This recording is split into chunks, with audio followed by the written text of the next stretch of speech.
আসসালামু আলাইকুম প্রিয় দর্শক, আশা করি সকলে ভালো আছেন।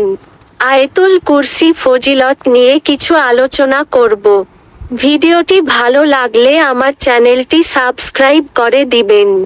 আবু উমামা রাদিয়াল্লাহু আনহু থেকে বর্ণিত, নবী করিম সাল্লাল্লাহু আলাইহি ওয়াসাল্লাম বলেন, যে ব্যক্তি প্রত্যেক ফরজ নামাজের পর আয়াতুল কুরসি পাঠ করবে, সেই ব্যক্তির জন্য তার মৃত্যু ছাড়া আর অন্য কিছু জান্নাত প্রবেশের পথে বাধা হবে না।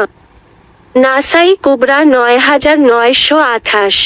উবাই ইবনু কাব রাদিয়াল্লাহু আনহু থেকে বর্ণিত, তিনি বলেন, রাসূলুল্লাহ সাল্লাল্লাহু আলাইহি ওয়াসাল্লাম বলেন, হে আবুল মুনজির, তোমার কাছে আল্লাহর কিতাবের কোন আয়াতটি সবচেয়ে মর্যাদাপূর্ণ?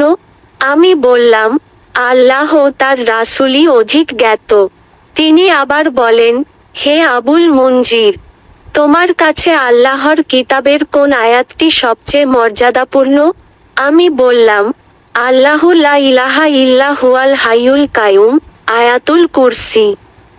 তখন তিনি আমার বুকে হালকা আঘাত করে বলেন, হে আবুল মুনজির, তোমার জ্ঞান আনন্দদায়ক হোক।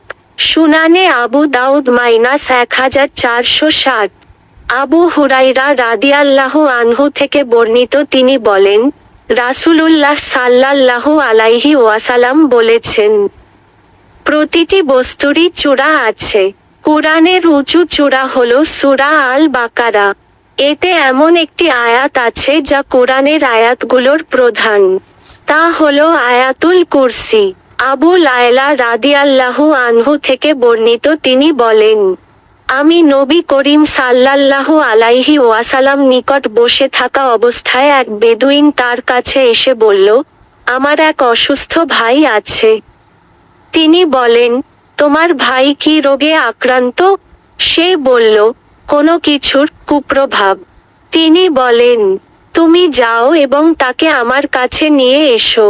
আবু লায়লা রাদিয়াল্লাহু আনহু বলেন, সে গিয়ে তার ভাইকে নিয়ে এলে তিনি তাকে নিজের সামনে বসান।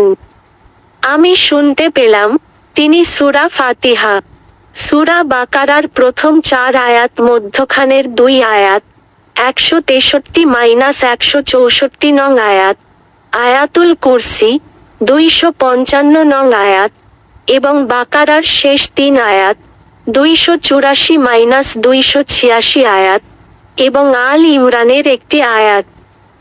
আমার মনে হয় তিনি 18 নং আয়াত পড়েছিলেন এবং সূরা আরাফের 1 আয়াত, 54 নং আয়াত, সূরা মুমিনুনের 1 আয়াত, 117 নং আয়াত, সূরা জিনের 1 আয়াত, 3 নং আয়াত, সূরা সাফফাতের প্রথম 10 আয়াত, সূরা হাশরের শেষ 3, 22, 23 ও 24 আয়াত, সূরা ইখলাস, সূরা ফালাক ও সূরা নাস পড়ে তাকে ফু দিলেন।